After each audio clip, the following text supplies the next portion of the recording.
Itak ang tumapos sa kinabukasan ng isang dalaga makarang pagtatagain ng kanyang kapitbahay sa Por 4 Barangay Colambogan, Sibagat, Agusan del Sur. Ang biktima ay si Rezaline Salahay, 22 taong gulang, 4th year college student sa Caraga State University na kumukuha ng kursong Bachelor of Science in Elementary Education.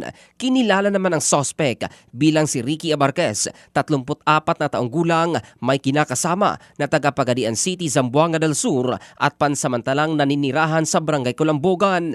Napag-alaman na imbitado umano ang sospek sa kaarawan ng ama ni Rezaline at ang sospek ay nautusang magsaing.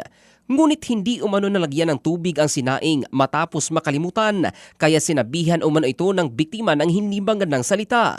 Ikinagalit naman ng sospek ang salitang bobo dahilan para kunin ang bolo at walang awang pinagtataga ang dalaga hanggang sa bawian ng buhay.